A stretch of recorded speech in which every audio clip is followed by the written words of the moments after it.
disturb the daily routine, and they are most important. So what I will be doing, I'll be repeating couple of slides. Next, please. Just I was trying to make a caption of the slide. So yesterday night I was making a slide, so I thought this is the most appropriate thing. They're looking for support after supporting us all their life. So they have devoted all their life for us. So this is the time that we should all gear up and look after them. Oh, the next, please. So in my presentation, what I'm going to do, I'll be talking about normal aging, and then the mental health issues, then dementia, the basic information, and what are the symptoms of dementia, what are the warning signs of dementia, also what are the warning signs for the caregivers, those who look after them, how they go through the, and step for care and the caregiver stress. Next slide, please. So coming to demographic profile, we know that aging population is increasing, and this is the figure that the worldwide prevalence of population above 60 is approximately 600 million, and the figure is expected to double by 2025. In India, because of increasing infrastructure and the environmental and also the healthcare services, we have more and more elderly people. In 1951, the 60% population was around 21 million. And 3 decades later, in 1981, it was little above 43 million. A further decade later, in 1991, this had increased to 54.7 million. And in 2001, it is 76 million. So we have a very large aging population. And most of the elderly people, they live in the rural area. And most of them, about 1/3 of them, live below the poverty line.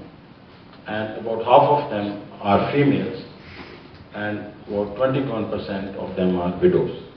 Next, please. This has already been shown. The common health problem, they have sensory deficits, being in the form of poor vision, hearing problem, they have locomotor problems, they have mental health problem in the form of depression and anxiety, and also dementia. Next, please. So, with normal aging, what happens to brain? There is a decrease in the volume as well as the weight of the brain. The brain becomes small, shrunken. The blood flow to the key areas of the brain is diminished, and there is a collection of abnormal protein like lipofuscin and senile plaques and neurofibrillars in various parts of the brain. Where the number goes beyond certain number, then the symptoms of memory loss appear.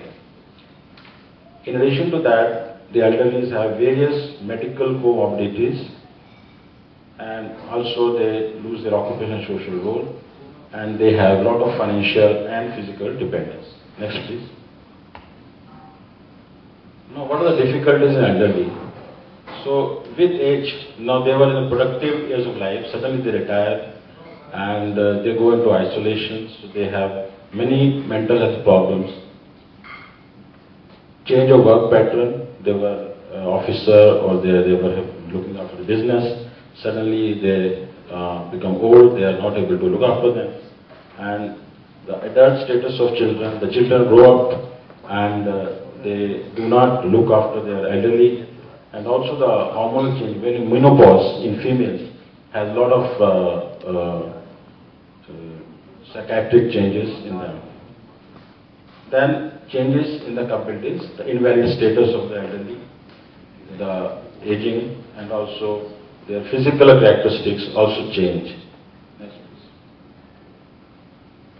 So these are the mental health problems in the elderly. Depression, they can mania or bipolar disorder, dementia, anxiety, adjustment disorders, schizophrenia, and personality disorders. Next, please. Now, depression is the commonest mental health problem in the elderly because it's multifactorial. One is that they have become socially isolated, then change of the family structure. Now then the children, they start moving from the homes for their better opportunities. So they leave their elderly behind, they are socially isolated, and they are also having less income because they are retired, they thrive on pension, which is very small amount. So financially also they are dependent on most of the activities. So this all lead to depression.